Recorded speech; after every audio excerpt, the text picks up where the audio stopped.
I have developed something of a reputation for being more visually focused than a lot of other anime critics, and this fact frankly confuses me. If narrative storytelling was at the top of my priority list when consuming media, then watching anime instead of reading books would be outright foolish. I understand that if you prefer an audiovisual entertainment medium even while favoring narrative as the most important thing in making it good, you might not be able to find the kinds of narratives which resonate most strongly with you in any other filmic medium besides animation. But when you think about the medium this way, it's almost as if the appreciation for it is born from desperation over actual intrinsic interest in the medium. It's almost as though if there were some way of communicating these narratives visually without having to animate them, then it wouldn't even matter that they were illustrated in the first place. Obviously, I feel differently. I've written more than enough words to justify the idea that aesthetic is a storytelling proponent in and of itself, but actually translating specific aesthetics into language is particularly difficult, as it is indeed translation, and not between two languages which share the medium of speech, but between languages so fundamentally different that their nuances will be lost in one another's ether. The purplest prose and the loftiest metaphors will only give you a fraction of the truth, and a dry, literal description will only inform you of the nature of the language and none of what it actually communicates. You should be aware through your own observations that the level of thought or effort or knowledge or technical skill applied to creating something is only important in how it allows creation to happen, and not important to actually judging the message in and of itself. A particularly talented creator will have a more deft hand at conveying aesthetic ideas with greater depth, or may be capable of representing a greater number of aesthetic ideas, but the range of what is actually possible is so endless, and the abilities of any individual are so limited by every factor which gives them personal definition, that admiring the traits which I've described has less to do with aesthetic appreciation than a metatextual interest in human endeavor. A famous quote claims that writing about music is like dancing about architecture, and this is perfectly true. A common response is a desire to indeed watch a dance about architecture, and this is why we read writing about music. It's the same reason we enjoy concept albums retelling novels, or anime adaptations of manga, and so on and so forth. Some of these mediums have enough of the same language that not so much is lost in translation, but something like adding a soundtrack to a manga is inherently such a massive change to the message that it could alter it entirely.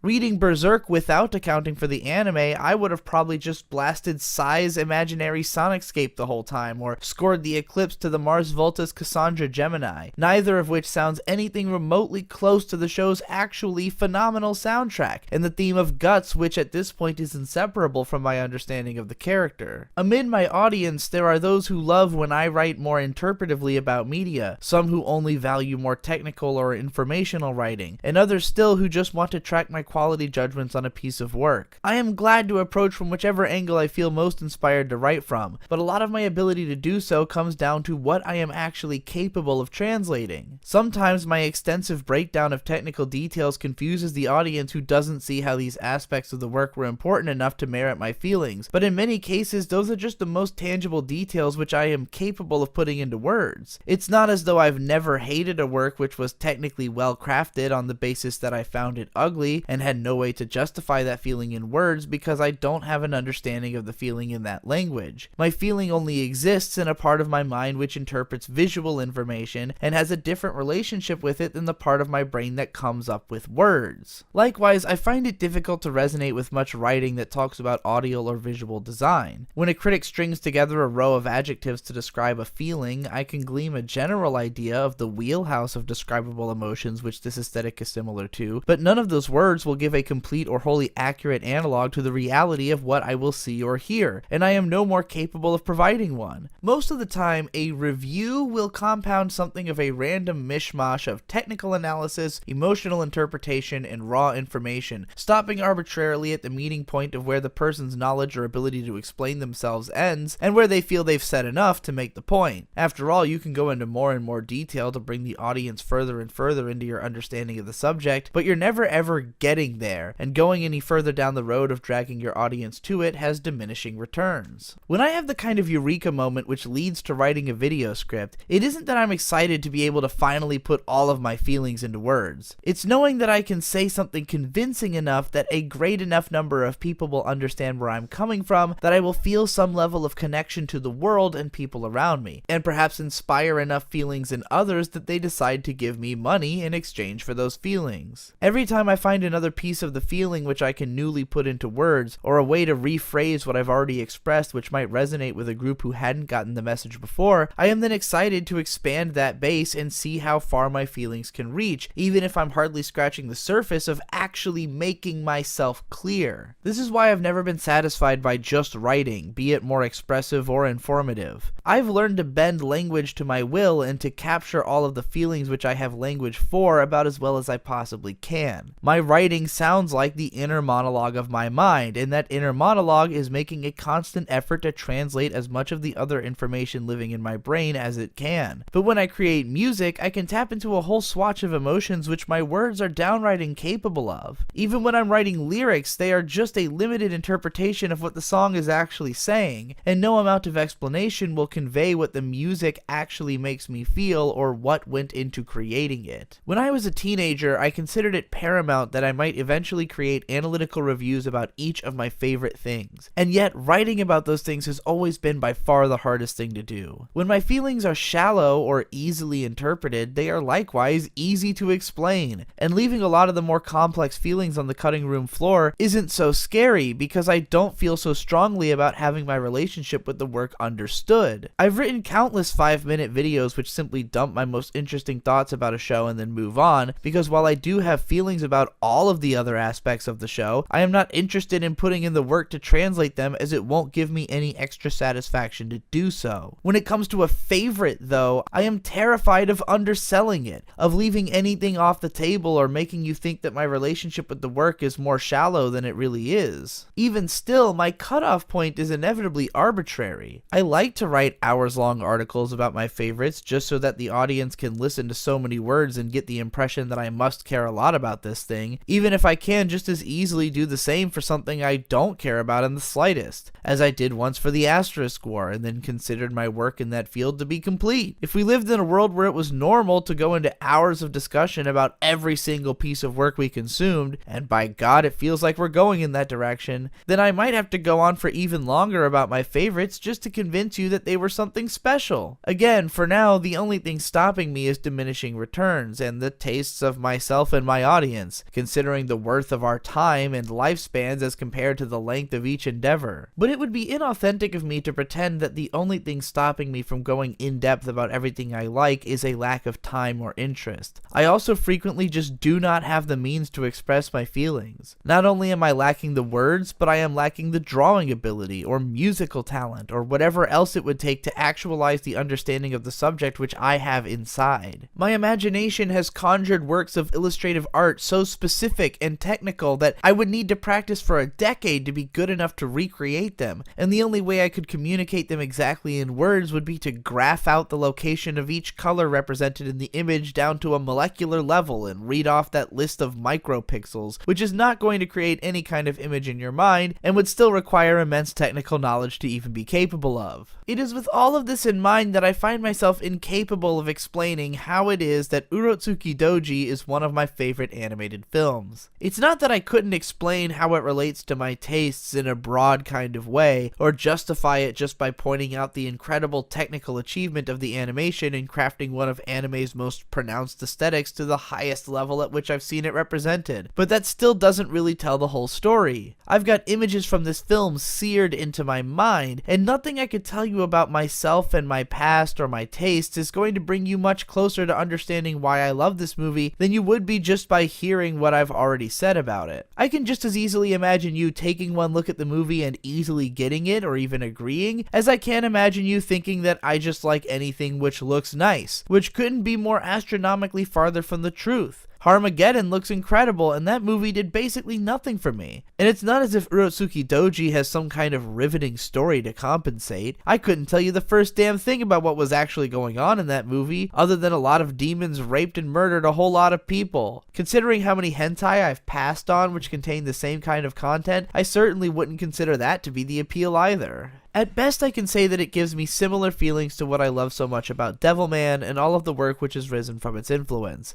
And while I can certainly put my feelings about Devilman into greater number of words, those don't exactly justify how I can also love Urotsuki Doji when it doesn't nearly earn its iconography narratively on the level which Devilman does. It's obvious that this imagery and tone reaches into a deep inner sanctum of my psyche, and attempting to describe what's in there just leads me down an endlessly sprawling pathway through my entire life story without ever really grasping whatever the point really was. If you don't already feel similarly to me, you might hear an endless onslaught of justifications and come away thinking he feels that way because X and Y thing happened to him in his life. But that's really neither here nor there. The only important part of it all is that I am who I am, and who I am happens to resonate with this iconography. Explaining it more than that and giving you the impression that you understand would undercut the reality of the matter so extremely that I feel more comfortable throwing up my hands and saying, I can't explain.